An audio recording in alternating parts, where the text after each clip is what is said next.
Hoje eu te apresento um professor, só que essa não é uma história sobre dar aula, é sobre sobreviver na prisão mais brutal do mundo. Um lugar onde os prisioneiros começaram a despertar habilidades, e a única forma de sair vivo é chegando ao topo. E assim começa Flogland, mas que irei chamar de a Terra da Névoa. No meio do deserto, uma enorme formação de veículos corta a areia, caminhões militares, blindados e escoltas armadas por todo lado. No centro daquele comboio, segue várias pessoas algemadas. Um dos militares quebra o silêncio e relembra as ordens com uma voz firme. Não saiam da área designada, não provoquem os prisioneiros e, acima de tudo, tenham extremo cuidado. O clima é pesado, ninguém ousa falar, até que uma voz feminina se levanta. Ela respira fundo e se apresenta. Seu nome é Lala, professora de ciências. Alguns se olham. Logo depois, um homem dá um passo à frente, Dante Khan, também conhecido como professor de ciências. Por um instante, o peso no ar se desfaz. Risadas surgem daqui e ali. Outros começam a se apresentar. Professores de ética, de música. Alguém comenta com um tom irônico que passaram horas em completo silêncio, mas só agora começaram a falar. E justamente quando o comboio se aproxima do destino, a visão à frente cala todos. Ali está ela, a prisão mais perigosa do mundo, conhecida oficialmente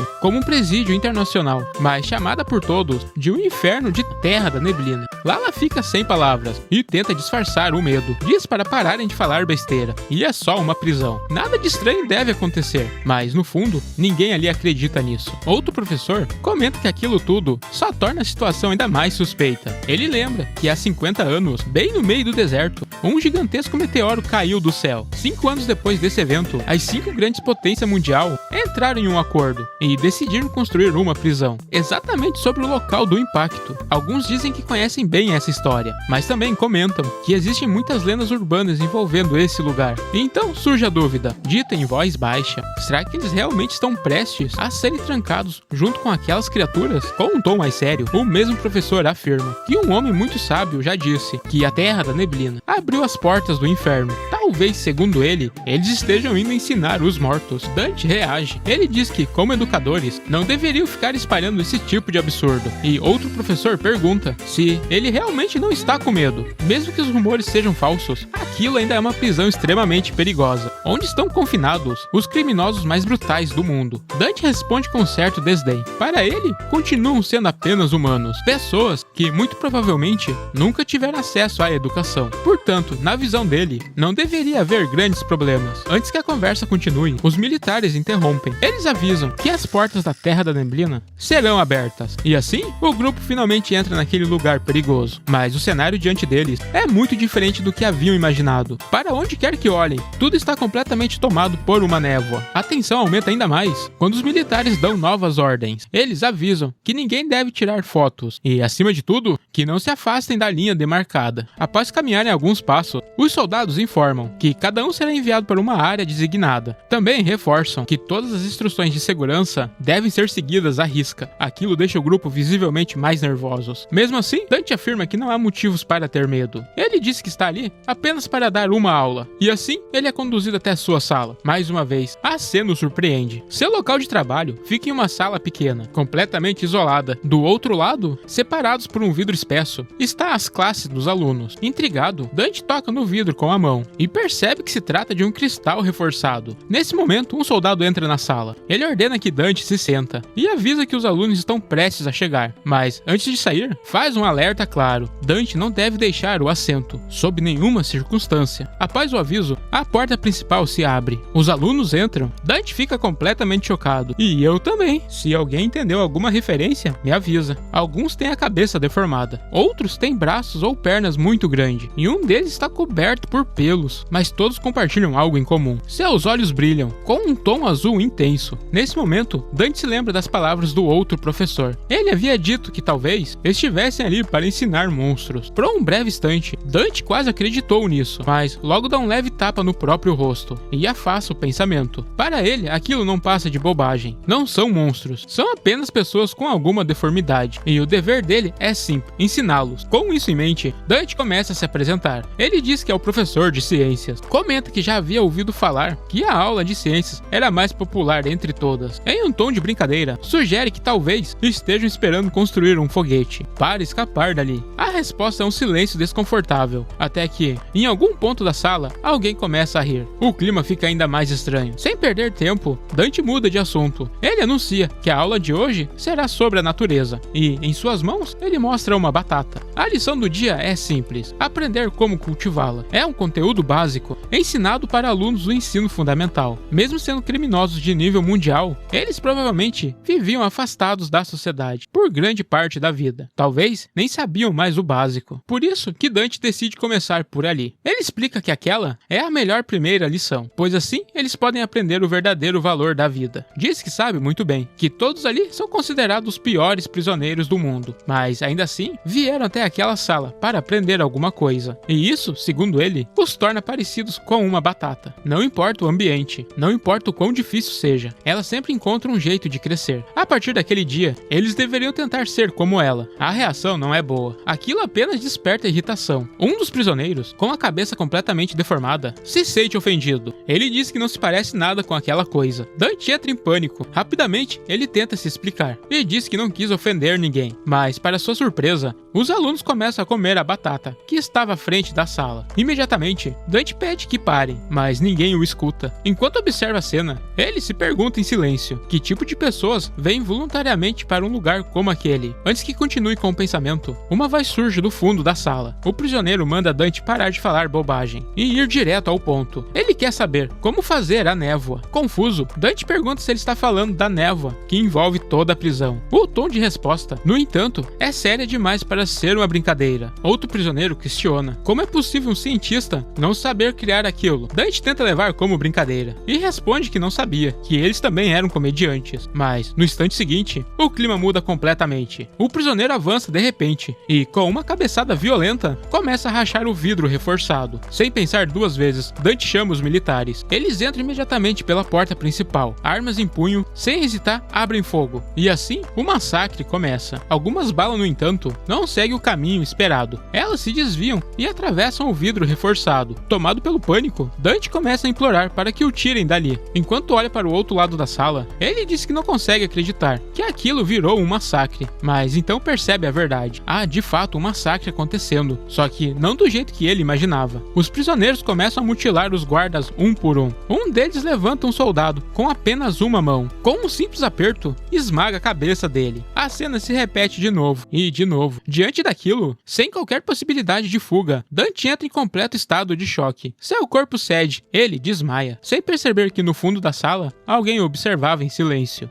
Algumas horas depois, Dante começa a abrir os olhos. A primeira coisa que vê é um homem vestido um uniforme laranja. Ao notar que Dante despertou, o homem se vira imediatamente para encará-lo. Por alguns segundos, os dois permanecem em silêncio. Enquanto tenta se levantar, Dante pergunta quem ele é, mas ao perceber as grades ao redor, faz outra pergunta. Com a voz ainda mais confusa, se pergunta onde ele está. O homem responde com tranquilidade, dizendo que aquele lugar é a casa dele. Dante entra em pânico. Alterado, ele volta a perguntar quem ele é. Mas, ao observá-lo melhor, Dante percebe o uniforme. Ele é um prisioneiro. Esse choque faz suas memórias voltarem aos poucos. As imagens da sala de aula, dos guardas sendo massacrados, tudo retorna. Enquanto se aproxima das grades, Dante pergunta se eles ainda estão dentro da prisão. O homem responde que não. Então, com um tom mais calmo, Dante faz outra pergunta. Ele quer saber se foi aquele prisioneiro quem o levou até ali. O homem move a cabeça, confirmando. Dante pergunta o motivo. Em resposta, o prisioneiro estende a mão. Ele diz que quer que Dante o ensine como cultivar uma batata. Aquelas palavras faz Dante entrar em desespero. Ele não consegue acreditar que alguém tão estúpido o tenha levado em um lugar tão perigoso, apenas para aprender a cultivar uma batata. O pânico toma conta. Ao perceber onde está, Dante conclui que é só questão de tempo, até acabar morto. Mas algo chama sua atenção. Ele nota que o outro homem mantém a mão direita escondida atrás das costas. Dante imagina que seja uma arma. Sem pensar duas vezes, avança contra ele, dá uma investida violenta e o joga no chão. Sem perder tempo, começa a imobilizá-lo. Na mente do Dante, aquilo seria fácil demais. Ele pensa que se manter a calma, consegue resolver a situação rapidamente. Mas então percebe algo estranho. O homem não tem a mão direita. Sentindo um leve peso na consciência,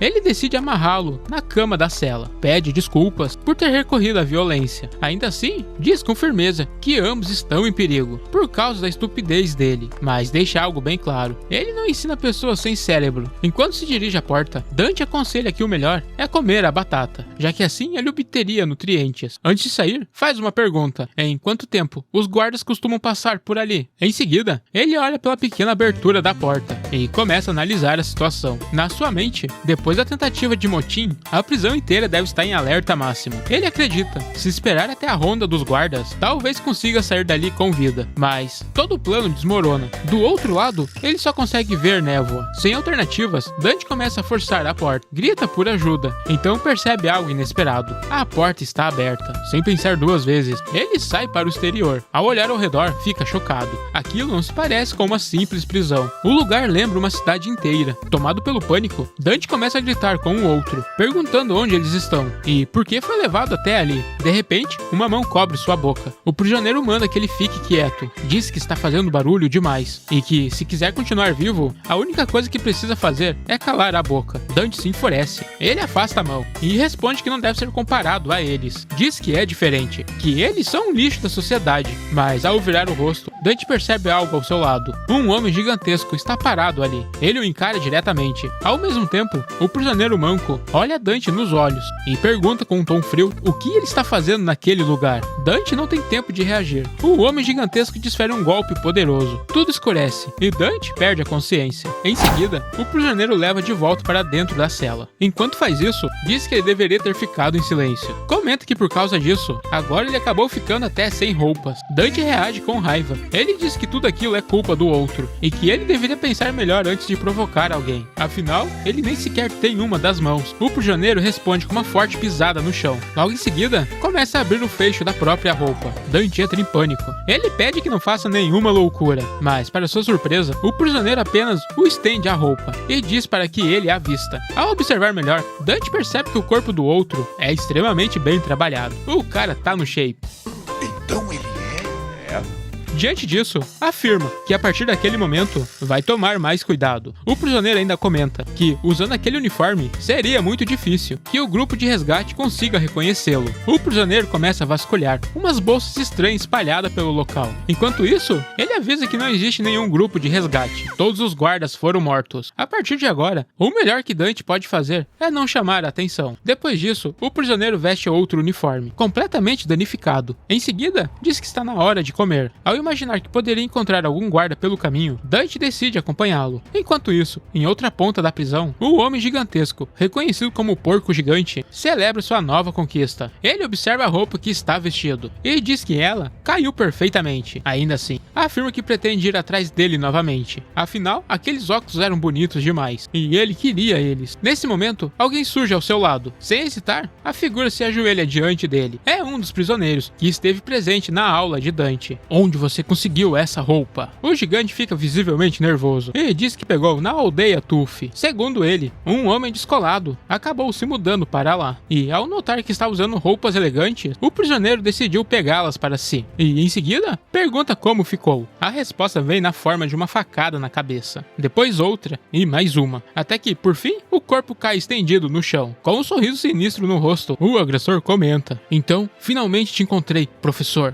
Algumas horas depois, o prota seguia em direção ao refeitório, mas o corpo dele tremia de medo. Não importa para onde olhasse, os criminosos o encaravam com olhares sombrios. Alguns nem parecem estar conscientes, como se estivessem presos em algum tipo de transe. Aquele lugar não parecia uma prisão, parecia uma selva. Por isso, ele pergunta para o homem mascarado se aquilo realmente era uma prisão, porque tudo ali parecia errado demais, e não era exagero. As pessoas caminhavam livremente, sem qualquer supervisão. Algumas estavam até amarradas em grandes postes. Para não surtar, ele tenta se convencer que aquilo deveria ser algum tipo de decoração. Mesmo assim, era difícil aceitar. Fogland, uma prisão construída pelas 5 grandes nações, não podia ser uma terra sem lei. Mas o mascarado manda ele ficar quieto. Estava falando alto demais. O prota obedece na hora, só que o medo aumenta. Sem saber exatamente porquê, ele percebe que estava começando a confiar naquele homem, e isso o assustou ainda mais. Ele não podia esquecer, foi aquele sujeito que o sequestrou. Além disso, os olhos por por trás da máscara não era normal. Tinha um brilho de um lunático. Se quiser sobreviver, terá que tomar muito cuidado. Depois de alguns minutos andando, eles finalmente chegaram ao refeitório. E, para sua surpresa, o lugar era normal. Mais normal do que ele esperava. Os prisioneiros estavam em fila, todos aguardando a sua vez, sem gritar, sem causa aparente. Enquanto observava o ambiente com atenção, ele acaba avistando um dos guardas. E, por instinto, sua primeira reação foi correr direto até ele. Mas se segura, respira fundo. Afinal, naquele momento, ele parecia mais um prisioneiro. Se agisse de forma desesperada, não seria diferente dos outros. Então, decide agir com calma, de maneira civilizada, para deixar claro que ele não era um criminoso. Quando chegou sua vez na fila, ele para bem em frente ao guarda e começa a falar. Diz que é um professor, designado para um projeto de educação dos presos. Seu nome é Dante Kran. Explica que chegou ali durante uma espécie de motim e aponta discretamente para o homem ao seu lado, afirmando que foi ele quem o sequestrou. Comenta que provavelmente o guarda não ouviu nada sobre isso, já que estava ali dentro o tempo todo, mas ainda assim faz um pedido claro, que ele entre em contato imediatamente com um supervisor, porque com certeza lá fora deve alguém estar procurando por ele. Ele para no instante quando encara o guarda nos olhos. Alguma coisa estava errada. O olhar dele era vazio, parado demais, como se não tivesse ninguém ali. Naquele momento, qualquer esperança de escapar começa a ir embora. Ainda sem entender direito, ele se pergunta se aquele sujeito é mesmo um guarda, ou só mais um preso, usando aquele uniforme. E se for isso, então ele está ferrado de verdade. Ao olhar para o lado, ele vê o homem que o sequestrou. Era a última chance. Controlando a voz, ele diz que pode ensinar o outro a cultivar batatas, mas deixa claro o acordo. Em troca, ele teria que ajudá-lo a sair dali. A ideia era simples. Queria se aproveitar da burrice do outro. Só que a resposta vem na hora, em um tom sério. O mascarado diz que não é idiota para fazer esse tipo de acordo por causa de algumas batatas, tentando não demonstrar nervosismo. O prota responde que talvez ele esteja entendendo errado. Afinal, desde o começo, foi justamente por isso que ele foi sequestrado, para ensiná-lo. E se ele cumprir o que foi pedido, o mínimo esperado é que seja levado de volta para o lugar de onde foi tirado. Mas o outro responde que, para sair daquele lugar, ele teria que se tornar o líder supremo. Sem entender direito, Dante pergunta o que isso significa. Se virar líder supremo, significa basicamente mandar em tudo ali dentro. Enquanto continua comendo, o outro responde que alguém como ele nunca chegaria a esse nível. O prota diz que nem estava pensando nisso, mas por curiosidade, pergunta se o tal líder supremo tem contato com o mundo exterior. O homem apenas levanta a mão e responde de forma simples: ou você sobe ou você cai,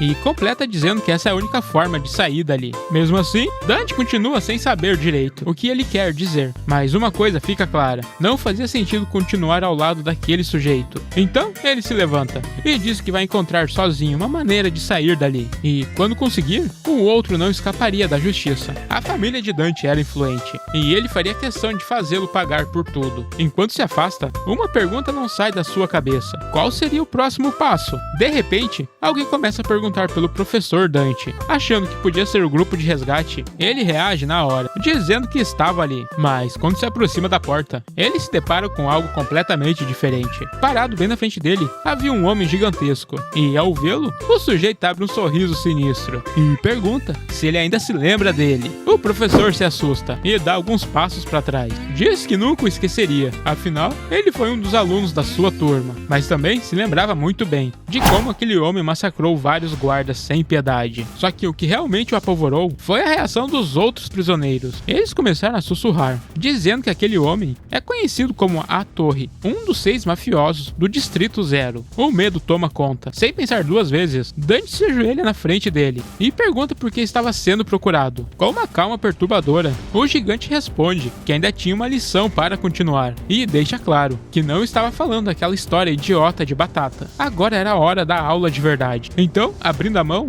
ele mostra 3 pequenas esferas e diz que chegou a hora de fazer a névoa aparecer. A reação dos outros prisioneiros é imediata. Eles comentam que aquilo é a neblina. Ao ouvir isso, Dante se lembra de algo. Se lembra que um dos prisioneiros da sua turma queria criar a névoa. Será que era isso? Ainda completamente confuso, ele olha para o gigante e pergunta sem entender: o que é isso? O outro reage de forma agressiva, dizendo que é impossível um professor de ciências não saber o que é aquilo. Afinal, segundo ele, professores sabem de tudo. O prota tenta explicar que nunca viu nada parecido no mundo exterior. O clima muda na hora. Com um tom mais sério, o gigante diz que eles assistiram às aulas dele por um único motivo: aprender sobre a névoa. névoa. E mais do que isso, eles organizaram aquele mutim justamente para trazê-lo até ali. Já sem paciência, o homem o segura com força e empurra uma das pequenas esferas em direção à sua boca. Dante reage no impulso, bate na mão dele e grita que não quer aquilo. A esfera cai no chão e então o caos começa. As pequenas bolas se espalham no chão. No mesmo instante, é como se um gatilho fosse acionado. Todos os prisioneiros avançam de uma vez. A cena é absurda. Eles se jogam um contra o outro, se atacam, se espancam e se matam sem hesitar. Tudo por causa de uma esfera. Aquilo deixou o Prota completamente em choque. Olhando a cena, o gigante explica que a névoa é considerada uma bênção dos deuses, algo mais valioso do que o próprio ouro. No meio da confusão, um velho consegue engolir uma das esferas e, por alguns segundos, seu rosto muda. Ele parece em êxtase, mas logo depois, os outros prisioneiros começam a devorá-lo, acreditando assim que também podem obter a névoa. Mesmo com aquela cena grotesca, o velho ainda mantinha uma expressão de satisfação no rosto. O grandalhão comenta que os prisioneiros daquele lugar sempre vão ser assim, repugnantes, mas diz que aquele velho, pelo menos hoje, vai viver no céu, ou talvez despertar um talento absurdo. Então ele olha para o Prota e pergunta se ele também tem interesse em comer aquilo. A resposta vem na hora.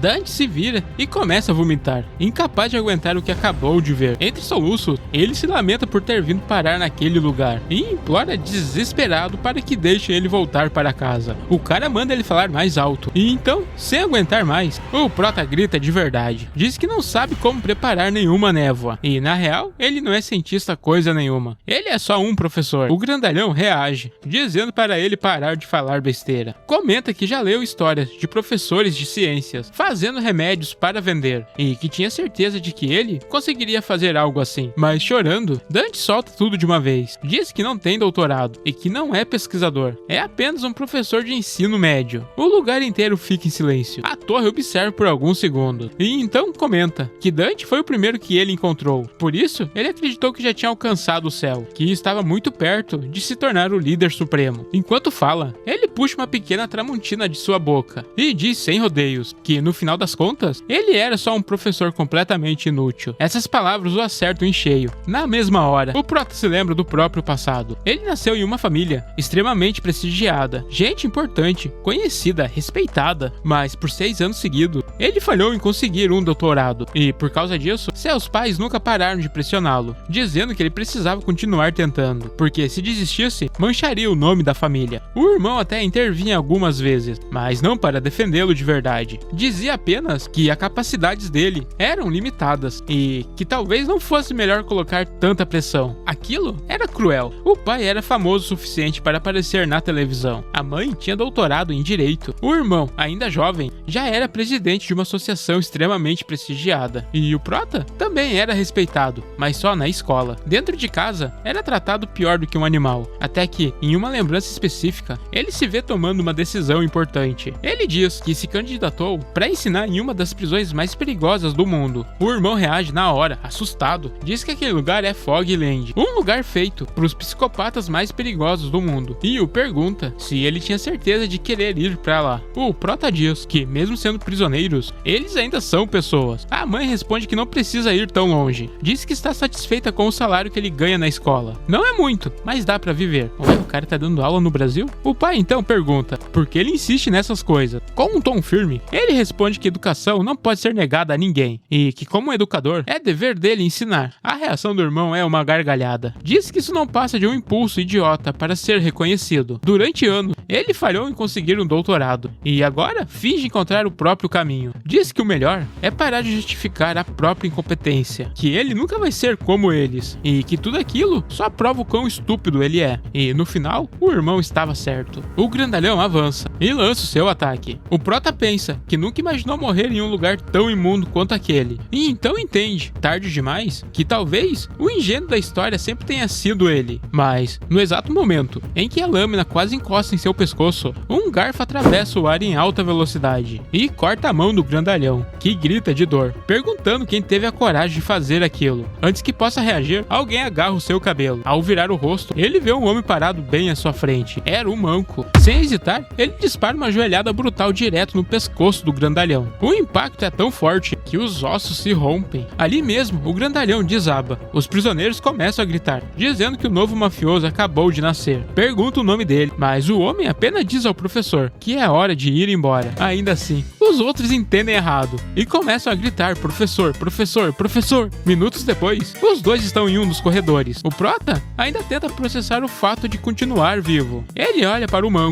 e percebe o quão forte ele é, mas isso não o tranquiliza, só o deixa ainda mais perigoso. Então pergunta por que ele entrou em sua sala de aula. A resposta é simples, ele também queria aprender a fazer a névoa. Até pergunta se o professor consegue produzir, mas ele responde que não na hora. Achando que seria morto ali mesmo, ele implora para que poupe sua vida, mas o manco diz que, na verdade, só entrou na aula porque disseram que iriam distribuir roupas novas um dia antes da aula. Ele estava indo comer, quando encontrou uma fila enorme. Sem entender nada, perguntou o que estava acontecendo. Um dos presos explicou que forasteiros viriam dar aula e que, por isso, distribuiriam roupas novas, para que todos estivessem apresentáveis diante dos professores. Foi assim que ele decidiu entrar na fila. A roupa que usava já estava velha demais. Ainda tentando entender tudo, o prota pergunta por que ele o salvou, mas o manco responde que não salvou ele, salvou a própria roupa nova, a mesma que ele tinha acabado de sujar. Por isso, precisava arrumar outra, e fez do jeito mais simples possível. Tirou a roupa de outro preso. Enquanto isso, o prota lavava o uniforme que havia tomado. Ele pede desculpa e pergunta por que ele nunca pegou outra roupa antes, já que a que estava usando estava tão desgastada. O manco responde que não podia, aquela roupa era dele. O prota diz que se pegasse outra, ainda assim seria sua, mas ele corrige. O número 182 está marcado nela. É o uniforme que está sendo lavado. Carrega o mesmo número. As duas pertencem a ele. Com um pouco de compaixão, o prota pede para que ele tire a outra também. Ele vai lavá-la direito. E assim, depois de algumas horas, eles voltaram à cela onde estavam descansando. Ao olhar para o relógio, nosso prota percebe que já se passou um dia inteiro naquele lugar. O estômago começa a roncar. Ele pensa que talvez devesse ter dado pelo menos um gole naquela sopa repugnante. Mas ao olhar para o lado, vê a batata escondida. Em silêncio, começa a pegá-la. E bem quando ia morder, leva um tapa na cabeça. Prota diz que está com muita fome e pergunta se pode comê-la. Outro se levanta, marca o número 182 na batata e declara que agora é dele. Prota lembra que ele nem sabe cultivá-la, mas o manco responde que isso não importa. Está marcada com o número dele e isso irrita o prota. Então ele decide provocar um pouco mais e diz que, agora que foi marcada, talvez a batata morra. O outro pergunta o que ele quer dizer e nosso prota explica que ela pode pegar uma doença terrível chamada escurecimento e começar a apodrecer. O manco entra em desespero. Para acalmá-lo, Dante diz que ainda tem uma chance de salvá-la. Ele precisa levá-la para um lugar onde a névoa é menos densa, porque para sobreviver, ela precisa de luz solar. O outro diz que a aldeia Tufi é o lugar onde há menos névoa, mas nosso prota responde que ainda não é o suficiente. Ele aconselha ir até a entrada da Terra da Névoa, pois lá a névoa deve ser mais fraca, o ambiente mais adequado para a batata sobreviver. O problema é que esse lugar é perigoso. Perto da muralha, um dos prisioneiros está tratando a torre. Para surpresa de todos, ele ainda está vivo. Ah, rapaziada, não lembro se eu falei, mas o nome desse grandalhão é a Torre, e eu venho falar isso na metade do vídeo, né? Enfim, enquanto recebe cuidados, começa a reclamar. Graças à névoa, despertou uma habilidade especial. Seus ossos se tornam mais resistentes que aço, principalmente o pescoço, do qual tanto se orgulha. Ele não consegue aceitar que alguém tenha quebrado aquilo com um único golpe. Conclui que aquele sujeito deve ter acumulado uma quantidade absurda de névoa e decide que vai fazer uma visita a ele. Nesse momento, alguém surge de canto, dizendo que já soube do encontro com o professor. Esse é outro mafioso do lugar. Eles o chamam de Bulldog. Ele lembra que haviam formado uma aliança. Qualquer um que encontrasse o professor deveria avisar os demais. Mas, com um sorriso sombrio, a Torre responde que não vai mais seguir essa aliança ridícula, porque ele era o único a se tornar o líder supremo desse lugar. Só que, antes que terminasse de falar, o outro toma o martelo das mãos do arquiteto. Começa a levá-lo em sua direção. Ele diz que o sonho da Torre é grande demais para alguém com um talento tão medíocre. O outro, claramente assustado, diz que não havia necessidade de agir com tanta covardia, ainda mais atacando alguém que já está ferido. Mas isso só irrita ainda mais o Bulldog. Com um único golpe, ele tira a vida da Torre. Depois disso, sobem seus veículos e partem direto para a aldeia Tufi. Enquanto isso, em outro ponto do lugar, nosso prota segue em direção à muralha, ao lado do 182, e a partir de agora, irei chamá-lo assim. No caminho, o prota pergunta qual é o seu nome. Ele responde, Manco, achando que é brincadeira. Pergunta qual é o nome verdadeiro, mas ele diz que não tem outro nome. Há muito tempo é chamado assim. Aceitando a resposta, o prota pergunta pergunta por que ele usa aquela máscara e se é algum tipo de criminoso conhecido e como foi parar naquele lugar perigoso. Manco responde que sempre esteve ali, não tem lembranças de outro lugar e manda que ele fique quieto, porque já está ficando irritante. E assim segue por algumas horas, até que, exausto, o Prota se joga no chão e diz que está cansado e, acima de tudo, faminto. Mas há algo estranho. A entrada da muralha parece distante demais. Além disso, tudo naquele lugar parecia igual. Era como se estivesse apenas andando em círculo. O outro responde que ele está certo. Na verdade, ele não conhece o caminho. E isso irrita o Prota. Exausto, ele se joga no chão. Está cansado demais para continuar andando. E diz que ele quer ajudar com a batata. Então, é melhor começar a carregá-lo. Mas, de repente,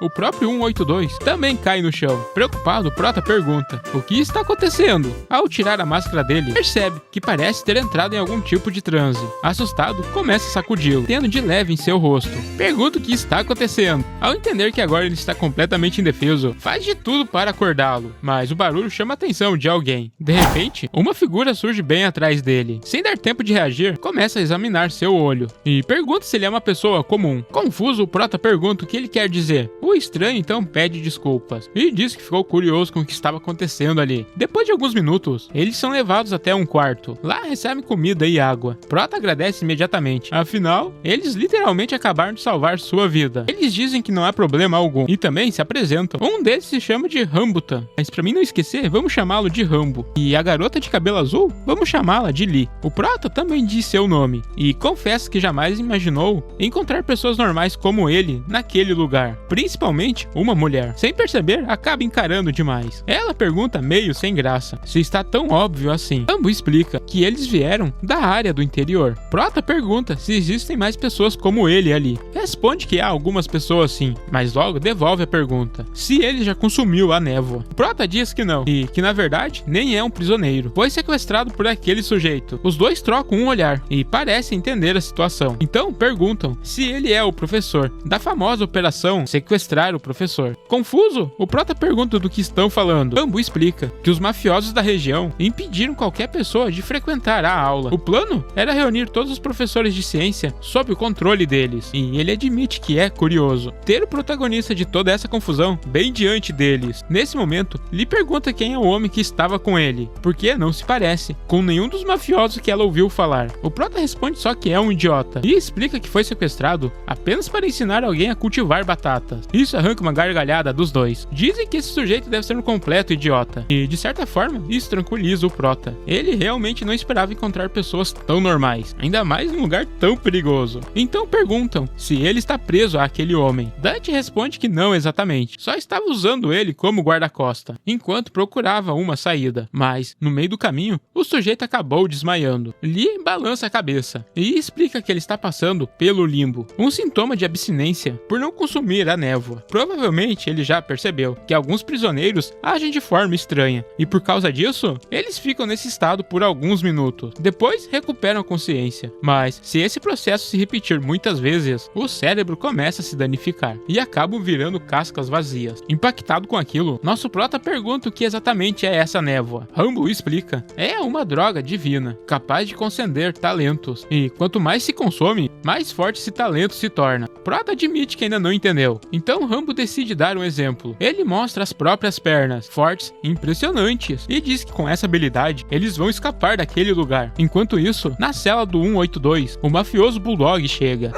Mas ele não está sozinho, os outros também acabaram de chegar na aldeia Tuff. Enquanto isso, Prota ainda está tentando entender tudo. Ele pergunta se é realmente possível escapar dali. Eles dizem que sim, e se ele quiser ir com eles, será bem-vindo. Ele fica pensativo por um instante, mas logo responde que não. Provavelmente os guardas já devem estar organizando uma operação de resgate. Essa é a justificativa, mas no fundo, ele quer fugir com eles. Só que, se envolver em uma tentativa de fuga, pode acabar virando dano colateral e ser mandado de F. Em um tom mais firme, Rambo corta sua ilusão. Não haverá resgate. Ninguém é louco bastante para invadir esse lugar por conta própria. E tudo por causa da névoa. Basta um passo em falso e você se torna incapaz de viver sem ela. Isso começa a assustar o Prota. Ele insiste que nunca usou a névoa, mas Rambo explica que não depende da vontade dele. Já faz 3 dias que está ali, e caso ainda não tenha percebido, aquela névoa espessa que dificulta a visão carrega partículas da própria substância. O medo começa a crescer. Eles reforçam: a névoa é um poder concedido por Deus, um presente que concede talentos. juntos. Mas, para se tornar dependente da névoa, não é preciso interagir diretamente, basta respirar. As pequenas partículas entrarão pelos pulmões e, pouco a pouco, cria a dependência. E, se com o tempo, a pessoa não consumir ao menos uma pequena esfera, acabará caindo no limbo. Isso deixa apavorado. Ele cobre a boca com a mão, murmura que está completamente ferrado. Rambo explica que a dependência varia de pessoa para pessoa. Não dá para saber quando os sintomas vão começar nele, mas uma coisa é certa, ele não tem muito tempo. Nosso prota então pergunta o que ele pretende fazer com o vício, caso consiga escapar. Com calma, Lee responde que eles já estão praticamente perdidos, mas ainda guardam uma pequena esperança. Se conseguirem sair dali, vão revelar ao mundo a verdade sobre aquele lugar. E talvez, só talvez, exista a chance de desenvolver um antídoto. De uma coisa tem certeza, eles juraram que não vão morrer ali. Ao perceber que estão sendo sinceros, Prota começa a confiar neles, mas essa sensação dura pouco, porque de repente, ele nota que o prisioneiro 182 acabou de abrir os olhos. Ele está completamente apavorado. Se cometer um erro, aquele homem não vai hesitar em atacá-los. Mas, para surpresa dele, o 182 apenas pega a batata. Começa a murmurar, algo como o sol ainda está nascendo. Ao ver aquilo, Rambo diz que não há motivo para ter medo. Por causa do limbo, ele não passa de um zumbi da névoa. Nesse estado, fica tão fraco que até ele conseguiria vencê-lo numa luta. Então, pergunta, erguendo a perna, se deveria matá-lo ali mesmo. Imediatamente, o Prota diz que não. Ele se aproxima do 182 e declara que vai escapar daquele lugar, junto com os outros dois. Não pretende mais segui-lo. 182 apenas pergunta, e a batata? O Prota a coloca num pequeno copo de água e diz que isso já basta por enquanto. Agora, ela só precisa de luz do sol para sobreviver. Em seguida, segura o 182 pela roupa e afirma que está na hora de ir buscar essa luz. Ele responde que não sabe o caminho. Irritado, o Prota rebate que ele também não sabe, mas isso agora já não é mais um problema dele. Então, pede a Rambo que se livre daquele sujeito. E foi exatamente o que fizeram. Sem qualquer hesitação, jogaram o 182 para fora, na rua. Enquanto isso, ele observava a pequena batata em silêncio e começa a se lembrar do passado, de uma garotinha que falava sobre animais. Ela dizia que eram pequenos monstros chamados de animais de estimação. Alguns, inclusive, eram muito fofos. E murmura, quando sair dali, iria ter muitos mascotes. Enquanto isso, o Prota pergunta a Rambo como pretendem escapar. Ele responde que fará uma pequena demonstração. Concentra toda a energia nas pernas e dá um salto tão poderoso que parte o teto acima deles. O Prota fica sem reação. Lee explica que o talento dele é a capacidade de salto absurda, e esse é o plano para ultrapassar a muralha. Depois disso, sobem até um dos telhados. Lá em cima, Lee mostra sua habilidade. Levando a mão até a cabeça, seus olhos fixam no horizonte, e tudo que ela vê fica gravado. É como se ela tivesse tirado uma fotografia. E então, ela começa a desenhar tudo. Logo fica claro que aquilo era um mapa gigantesco. Rambo explica que sua habilidade permite registrar com precisão tudo que enxerga, e aquele enorme mapa foi construído pouco a pouco, desde o momento em que saíram da área interna. Lee acrescenta que, mesmo assim, é apenas uma pequena parte de Flogland. Isso deixa o Prota impressionado, porque, mesmo sendo um mapa enorme, a maior parte daquele lugar ainda é desconhecida. Depois de alguns minutos, Lee termina o desenho e diz que agora falta muito pouco para alcançar os limites da região. Nesse momento, o Prota pega um dos lápis e começa a marcar os pontos onde encontrou indivíduos perigosos, mas Lee toma o lápis dele na mesma hora e diz que aquilo não vai ajudar em nada. Confuso, ele pergunta o que significa aquelas marcas estranhas no mapa. Os dois trocam olhares com uma expressão pesada, mas antes que ele pudesse perguntar mais alguma coisa, Rambo segura os dois e dispara em direção à muralha. Enquanto isso, em um dos corredores, o 182 pergunta a alguns prisioneiros se eles têm um pouco de névoa. Eles respondem que não, mas ainda desconfiado, o 182 manda que eles esvaziem os bolsos. Só que, em resposta, ele acaba recebendo um golpe violento. Nesse momento, outro prisioneiro se levanta e diz que vão devorar aquele sujeito. Ele ouviu dizer que o grupo dos devoradores de ossos come pessoas que acumularam muita névoa e que, fazendo isso, eles também poderiam obter um pouco dela. Mas, antes que avançassem, Bulldog aparece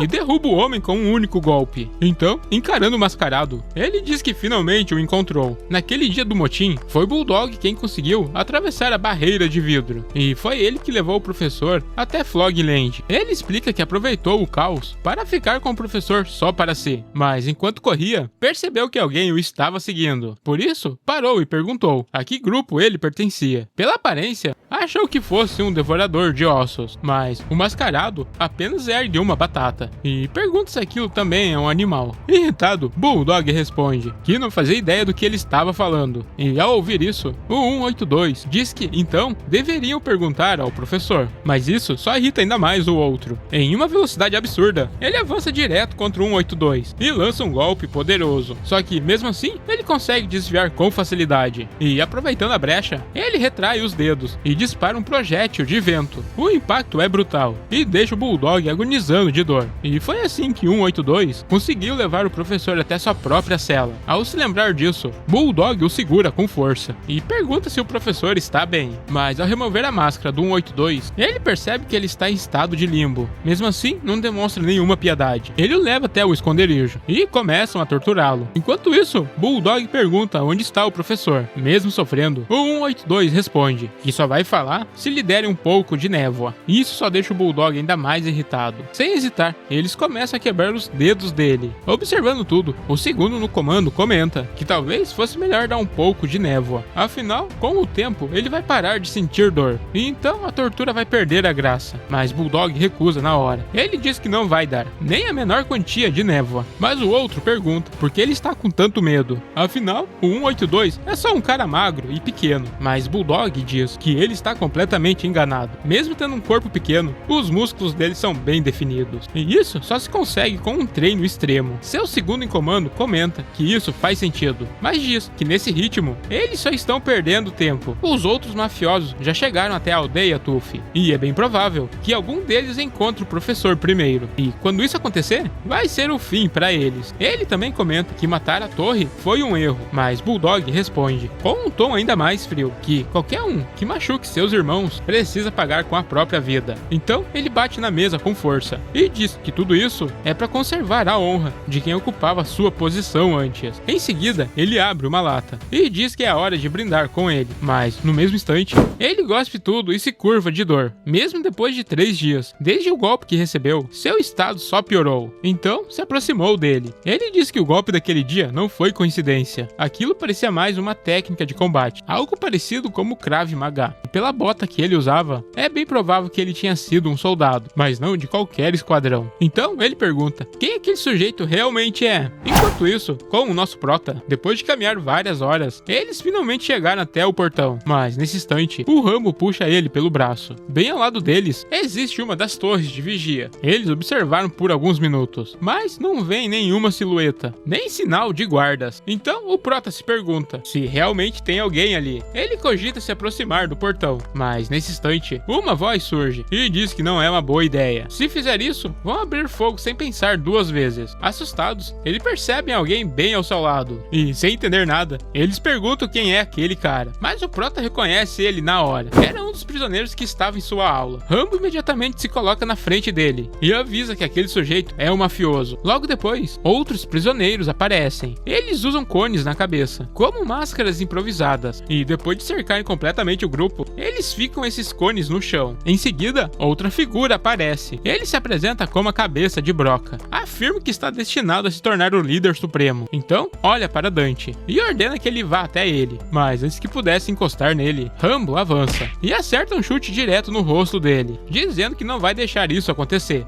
Irritado, a cabeça de Brock encara ele e pergunta quem ele pensa que é, mas Rambo manda ele não se intrometer. Tomado de raiva, ele começa a girar, quase como se estivesse dançando balé. De repente, afunda no chão e passa a se mover por baixo da terra, como se estivesse nadando na areia. Então, surge atrás do prota, mas, numa velocidade absurda, Rambo reage e dispara um chute contra ele. Mesmo assim, consegue desviar. Como se estivesse brincando, ele começa a entrar e sair da terra várias vezes, até que encontra uma abertura e acerta um golpe direto. Lee, desesperada, grita o nome de Rambo, mas isso acaba chamando a atenção de outros prisioneiros, e imediatamente eles começam a puxar a roupa dela. Quando percebem que é uma mulher, dizem que vão levá-la para se divertir. Ao ver as 2 únicas pessoas que foram gentis com ele, agora estão sofrendo só por terem ficado ao seu lado, o prota entra em crise. Ele pega uma pedra no chão e arremessa contra um dos prisioneiros, e num instante começa a lançar várias outras, acertando mesmo até ali. Em seguida, ela segura a mão dele e e os dois começam a correr juntos. Mas, nesse instante, a cabeça de Brock inicia a perseguição, e Rambo parte direto atrás dele. Mas ele só consegue alcançar ali. O outro agarra o Prota, e numa velocidade absurda, afunda ele na terra. Enquanto isso, no esconderijo do Bulldog, ele pergunta a 182 se ele realmente fazia parte das forças especiais. Sem obter a resposta, acaba confessando que antes de vir parar naquele lugar, lutava todos os dias. Por isso, consegue entendê-lo um pouco. Mas enquanto se afasta, ordena que não deem a ele nenhuma gota da névoa. Mas isso só irritou seu segundo em comando, que o chama de bastardo irresponsável. Afirma diante de todos que ele não tem qualificação alguma para ser o líder supremo. Segundo ele, cada um ali possui uma habilidade especial, e isso os torna candidatos, altamente capacitados, ainda que um tanto questionáveis. O outro então pergunta se ele está pensando em assumir a posição. Ele responde que sim, afinal, dia após dia, sente que seu QI tem aumentado, e por isso consegue enxergar claramente que o Bulldog não passa de um idiota. Então, enquanto retira um fragmento de névoa, ele declara que vai sair para procurar o professor, mas ele deixa claro que vai esconder essa informação do Bulldog, e diz que chegou a hora de todos decidirem quem irão seguir. Então encara o 182 e faz a proposta. Se ele quiser aquilo, pode trocar por informação, mas se escolher ficar do lado dele, vai receber toda a névoa que quiser. Sem hesitar, engole o pequeno fragmento. Só que, no mesmo segundo, algo atravessa o seu pescoço. Rápido demais, todos ficam em choque. O segundo no comando é eliminado em um único instante, mas aquilo era só o começo, porque depois de consumir a névoa, entrou em um modo tipo Berserk. Os olhos mudaram, a respiração pesada, e a presença dele ficou diferente. Enquanto isso, no mesmo momento, o Prota acaba sendo levado até o esconderijo da cabeça de Broca. Ele tenta manter a calma, mas por dentro, está pensando nos outros dois. Será que conseguiram escapar? Ou já foram pegos? Mais uma vez, o medo começa a apertar. Mesmo assim, o outro fala com uma calma estranha. Pergunta se ele consegue criar a névoa, porque era isso que estavam dizendo, que ele fabricou névoa em um instante, que engoliu na hora, e que usou aquilo para quebrar o pescoço da torre. O Prota tenta negar, mas a voz quase não sai. No meio da resposta, ele para. Lembra do que aconteceu da última vez, quando disse que não podia criar a névoa. O outro tentou matá-lo. Então, ele muda a estratégia, respira fundo e diz que é verdade, que tudo que ouviram aconteceu. A reação é imediata. A cabeça de Brock avança irritado, manda ele parar de falar besteira, diz que não é como os outros mafiosos. Ele pensa, analisa e não acredita que um simples professor tem o poder para criar a névoa do nada. O Prota sente o orgulho ferido, então rebate que ela existe. Alguém precisou criar, mas a resposta vem seca. Não, a névoa não foi criada. Ela caiu do céu. Um dia, simplesmente caiu. E ao ouvir isso, algo se encaixa na mente dele. O meteoro. Aquele objeto misterioso que atingiu a Terra 50 anos atrás. Ele pergunta se foi dali que a névoa surgiu. O cara responde que são só rumores, mas que fazem sentido. E completa, dizendo que não resta muita névoa no mundo. O Prota entende na hora. Se é assim, então é um recurso bastante limitado. O outro concorda. E é exatamente por isso que os prisioneiros estão lutando. Mas ainda tem mais. A névoa não está só armazenada. Ela circula. Está espalhada ao redor de todos. Então o cabeça de Broca manda trazer o corpo. E jogam diante deles um cadáver enorme. Pesado, ainda recente. Ele encara o Prota e pergunta se daria para extrair a névoa dele. O Prota congela. Extrair? Como? Mas o outro responde com uma calma absurda. Se criarem um dispositivo certo, talvez seja possível. Afinal, aquele homem morreu depois de consumir uma grande quantidade de névoa. E se ele ingeriu tanto, então ela deve estar espalhada pelo corpo inteiro. Basta apenas encontrar. Ele sugere que o Prota construa algo capaz de extrair tudo, porque, cientificamente falando, é viável. O Prota tenta ganhar tempo, improvisa, diz que talvez fosse mais eficiente abrirem bem as narinas e tentar inalar, porque havia névoa em todo lugar. Mas, antes que termine, uma mão aperta o seu pescoço. O cara o ergue, manda parar com piadas. Ele sabe muito bem que não é possível extrair a névoa do ar, mas ao invés de tremer, o Prota encara ele e diz que é possível sim. Algumas horas depois, ele montou um filtro improvisado. Aquilo pega a umidade do ar, concentrando-a até começar a se formar pequenas gotas. Elas escorrem em um único ponto. Ele observa o resultado e declara que aquilo é a névoa em estado líquido. Enquanto isso, o Bulldog retorna ao esconderijo, mas o que encontra não é um silêncio, é um massacre. E diante daquela carnificina, ele solta um grito de dor e fúria absoluta e diz que vai se vingar. Enquanto isso, 182, com a mão completamente inchada, vai direto ao refeitório. Exige água. Mandam ele para o final principal da fila, mas ele ignora. Com a mão completamente inchada, ele bate na mesa e pede de novo. Dessa vez entregam. De volta à cela, coloca a batata no copo e espera, mas nada acontece. Ela não cresce, continua igual. O olhar dele muda. Então ele conclui que o professor mentiu, e se mentiu, vai pagar por isso.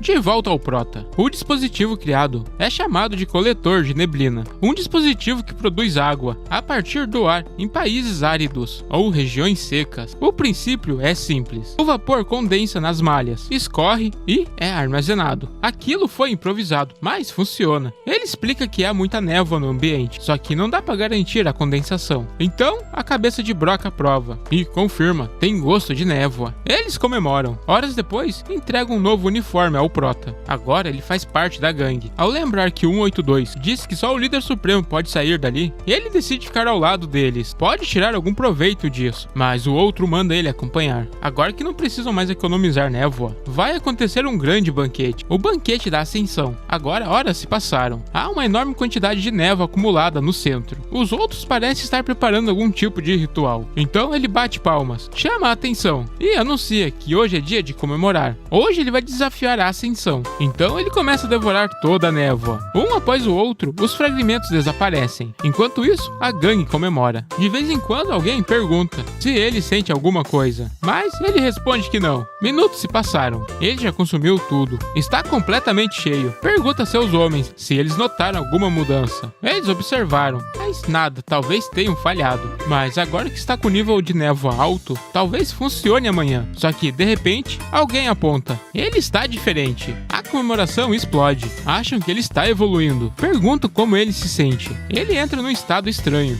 Diz que consegue sentir o universo e que consegue enxergar de onde a névoa veio. Mas logo depois de dizer aquilo, o corpo dele explode em pedaços. Névoa espalhada por todos os lados. E o Prota se lembra. Ou você desperta, ou você cai. E aquilo só pode ser uma queda. Porque depois da explosão, uma chuva de névoa começa a cair. E os antigos subordinados não hesitam. Começam a devorar os restos, sem pensar duas vezes. E no fim das contas, aquilo realmente vira um festival de névoa. Mas no meio daquilo, o segundo no comando tenta intervir. Grita para que parem. Se consumirem tudo de uma vez, vão morrer também. Porém, ninguém escuta. Então ele se vira para o professor. Manda ele fazer alguma coisa. Agora que o chefe morreu, ele é que deve assumir o controle. O Prota não quer saber disso, nem responde. Só sai correndo. E os outros percebem e vão atrás. Enquanto corre, ele começa a amaldiçoar a própria sorte. Porque isso só acontece com ele. Isso não pode ser real. Tem que ser um sonho. Não é possível que algo tão absurdo exista de verdade. Então ele começa a repetir. Preciso acordar agora. Mas quando ele abre os olhos, tem alguém na frente dele. Uma figura estranha. E por um segundo, parece seu irmão. Desesperado, pede ajuda. Tenta enxergar melhor. E então vê. A cabeça é diferente. Aquilo só podia ser uma máscara. A figura diz apenas uma coisa. Siga o seu destino. Durante anos ele tentou lembrar do rosto do irmão, mas nunca conseguia. Por mais que forçasse a memória, não vinha nada. Então passou a imaginar um rosto simples, redondo, sem detalhes, até porque o irmão sempre mudava a expressão, e de rosto dependendo da situação. Para não complicar, ele reduziu tudo em um círculo. E agora, diante daquela figura grotesca, ele encara de novo e desperta. Abre os olhos de verdade, mas não está mais no mesmo lugar. O ambiente mudou. Ao lado dele está Rambo e Lee. Eles perguntam se ele está bem. Ainda confuso, tenta entender o que aconteceu. E eles explicam. Foram atrás dele. No mapa, conseguiram localizar o esconderijo. E por sorte, encontraram ele desacordado no esgoto. Então, trouxeram ele até aqui. Nosso Prota não consegue acreditar. Eles realmente arriscaram tudo para salvá-lo. Mas ele não perde tempo. E pede desculpas. Diz que precisavam sair dali imediatamente. Lee pede para ele se acalmar, pois Rambo também precisa descansar. E abrindo a tenda, diz que estão bem à frente da muralha. E encontraram uma torre sem vigilância. Depois de acender uma pequena fogueira, ele começa a contar tudo o que aconteceu. Pergunta se sabem algo sobre aquilo. Rambo explica que a queda é o nome que dão à morte por excesso de névoa. Lee completa. Quanto mais névoa alguém consome, mais forte seu talento fica. Mas existe um limite. Se a pessoa ultrapassar esse limite, a névoa começa a se acumular em seu corpo. E então explode. Como ninguém sabe exatamente qual é o próprio limite, isso acontece com frequência. Nosso Prota fica em silêncio por um momento. Parece piada. Então cair significa simplesmente morrer. Ele pergunta, e o que chamo de despertar. Rambo responde: é quando alguém ultrapassa o limite e não morre. Então, em vez disso, desenvolve um segundo talento. E quando alguém desperta, os outros começam a idolatrá-lo. Ele vira líder. Surge até um rumor que um dia vai aparecer alguém com talentos infinitos. Alguém que vai ultrapassar as leis do mundo, que iria virar um deus e tirar todos daquele inferno. Esse será chamado de o líder supremo. Enquanto falam disso, o 182 está aguçando seus sentidos para encontrá-lo, e mesmo estando quilômetros de distância, ele o encontra e decide que vai matá-lo. Ao mesmo tempo, no antigo esconderijo do Cabeça de Broca, alguns homens recolhem o que restou depois da explosão. Então surge outra figura estranha, carregando uma bolsa cheia de névoa, e a entrega o pacote. Diz que fique com isso, que era melhor do que esse lixo. A mascarada recebe sem hesitar. Ele pergunta se já encontraram a pessoa que mandou procurar. Ela responde: se está falando do homem de um braço só. Já faz um ano desde que começaram a buscá-lo e não encontraram nenhuma pista, nenhuma. E ainda acrescenta que esse trabalho está consumindo tempo demais. A situação começa a ficar complicada. Mesmo assim, ela não pode recuar. É uma ordem direta do Departamento de Operações da Terra da Névoa. Então ela deixa claro: se querem que continue o trabalho, precisa aumentar o pagamento. Ele responde que não é um problema. Quando encontrarem o sujeito, ela vai receber tudo o que quiser. Depois de uma noite desconfortável, chega a hora de fugir. Eles param diante da muralha. O prota percebe algo estranho: marcas de sangue espalhadas. Isso deixa inquieto. Para não demonstrar nervosismo, ele pergunta a Rambo se pode ajudar em alguma coisa. Ele o entrega uma bolsa, manda ele carregar. E mais uma coisa: pedem que ele comece a rezar para que tudo ocorra bem. Dante diz que não é religioso. Lee diz que não importa. Todos deveriam rezar. Pelo menos há uma chance de saírem dali. Rambo concentra toda a sua força em suas pernas e salta, mas alguém aparece e o acerta na cara. Eles caem no chão. Quando a fumaça some, veem que é o 182, com um ódio estampado em seu rosto, e encara o professor, dizendo que ele pagaria por ter mentido pra ele, e parte pra cima. Rambo segura o prota, e eles correm, mas para surpresa deles, o 182 acompanha o ritmo. Será que ele tem algum talento de corrida? Eu tô achando que esse cara vai estar cheio de talento. Ele acerta um golpe nas pernas, que os fazem tropeçar. Agora, parado na frente do prota, ele avisa que irá matá-lo. Desesperado, Dante pergunta o que ele quer dizer. O 182 explica que já deu a água para a batata, já colocou no sol, mas ela não cresceu. O prota, confuso, olha para o relógio. Só se passou um dia. O 182, furioso, grita que tudo foi perda de tempo. Dante se defende, diz que um dia não é nada, vai precisar de pelo menos uma semana, e percebe que vai ter que esperar para ver a batata crescer. Isso acalma o 182. Então pergunta o que eles estavam planejando. Ele se lembra que falaram em escapar, mas com tom sério, pergunta se está disposto a morrer por eles. O prota fica confuso. Do que você está falando? Ele aponta para o casal, e então pergunta de novo se está disposto a morrer por eles. Rambo grita, interrompendo, e manda-se calar. Diz que a conversa acabou e que é a hora de ir. Pega a mão do prota. O professor pergunta o que isso significa, mas ele só responde para segurar firme que irão correr. Rambo se prepara para pular de novo, enquanto pergunta ao prota se ele realmente quer ir embora. Ele diz que sim, mas não pode negar que aquilo parece estranho. Sem dar tempo para pensar, Rambo dá um salto enorme. No ar, nosso prota se lembra de tudo que passou e não quer acreditar que eles poderiam mentir, mas não demora para descobrir a verdade. Rambo o solta e com uma perna o empurra, pede desculpas, mas acaba usando nosso prota como impulso. Dá outro salto. Enquanto começava a cair do muro, a bolsa se abre e revela uma enorme quantidade de névoa. Mas não era só isso. Debaixo dele surgiu uma criatura gigantesca. Rambo e Lee se lembram de todos esses anos planejando a fuga. O maior problema sempre foi a gárgula. Estátuas amaldiçoadas, espalhadas por toda a prisão, encarregadas para proteger o lugar. Ele menciona que mal consegue acreditar que essas criaturas possam se mover. Lee explica que ouviu boatos que a criatura caiu junto com o meteoro e devora qualquer um que tenta roubar a névoa, mesmo só respirando-a. Pode ser apenas um rumor, mas ninguém jamais escapou da prisão. Mesmo assim, eles não desistiram. Durante o planejamento, procuraram alguém para usar como cobaia, e Dante era o candidato perfeito. Depois de empurrá-lo, a criatura o devorou, e eles aproveitaram para escapar. Ao chegarem ao outro lado, perceberam outra realidade. O céu estava limpo, o sol brilhando. Rambo quase chorou. Emocionado, disse que não podia acreditar que finalmente conseguiram, mas ao olhar para o lado, percebeu que sua companheira não tinha mais cabeça. Um som estranho ecoava, e surge uma criatura bizarra. Na boca dela, a cabeça de Lee. Em uma única mordida, explodiu. Ele fica completamente enlouquecido. Se lança para o ataque. A criatura abre a boca e começa a sugar toda a névoa do corpo dele, até não restar mais nada. Dentro da prisão, o 182 assiste assiste tudo e comenta que já tinha dito que não há chance de sair daqui. Num piscar de olhos, se aproxima da criatura e desferiu um golpe certeiro na boca dela. Cara, a mão dele tá toda zoada. Aparentemente causou um pouco de dano, mas a criatura não se abala e dispara um poderoso raio laser. Mas, pra sorte dele, conseguiu desviar a tempo. Na mesma hora, começou a atacar a criatura, com socos e chutes até destruir a boca dela. Lá dentro, o professor estava completamente aterrorizado. Sem pensar duas vezes, ele é puxado de lá, e ambos caem no chão. Tremendo de medo, nosso prota começa a chorar. Não acreditava que foi traído. O 182 nem ligou pra isso, só falou para olhar pra frente, e continuou firme. Nunca mais tente escapar. Mas então, grita de terror. A estranha criatura estava bem à sua frente. O prota pergunta, assustado, o que era aquilo. Antes que pudesse terminar, o 182 o jogou no chão, e exigiu que repetisse essas palavras, que não iria tentar fugir de novo. Dito isso, a criatura desapareceu, como se fosse apenas uma ilusão. Nosso prota perguntou o que era aquela coisa, e o que aconteceu com Lee e Rambo. O 182 responde que já era, ninguém vence do vazio. Entendendo que por vazio ele se refere a essa criatura, o nosso prota pergunta se essa coisa matou Lee e Rambo. O outro diz que se não foi essa, talvez tenha sido outras dessas criaturas. E aí vem a pergunta, o que são essas coisas? O 182 explicou que aquelas eram executores, criaturas que caçam qualquer um que tente abandonar a Terra da Névoa. Dante fica atordoado, confuso. Ele diz que nunca mencionaram a existência dessa criatura. O 182 responde sem hesitar que aqueles dois eram mentirosos. Mesmo assim, Dante continua completamente perdido. Ele não consegue aceitar que existam pessoas tão impiedosas. Irritado, 182 manda ele se calar. Dante viu tudo com os próprios olhos. Não há mais o que discutir, mas há algo que precisa ficar claro. Não existe saída da Terra da Névoa. Essa confirmação o destrói. Dante nega, diz que é impossível, que tudo aquilo só pode ser mentira. Ele se recusa a acreditar que ficará preso naquele lugar. Cansado das reclamações, o 182 o acerta com um golpe. Enquanto isso, em outra parte da prisão, a estátua retorna à sua posição habitual, mas os que costumam observá-la percebem algo diferente. Há uma grande rachadura sobre a sua boca. Eles se perguntam o que acabou de acontecer. Nesse momento, uma velha misteriosa aparece. Ela é chamada de Baba Yaga. Com um sorriso sinistro, ela declara que aquilo é um bom presságio. Os prisioneiros entram em alerta. Mandam buscar algo para anotar. Faz 5 anos desde a última profecia dela. A velha retira o capuz e então diz: o pássaro já voltou. O dia tão esperado está próximo, pois acabou de surgir a pessoa que irá libertá-los dessa prisão. E assim termina a primeira parte. Se vocês quiserem a continuação dessa história, já sabem, comentem, deixem o like e hype o vídeo para fortalecer.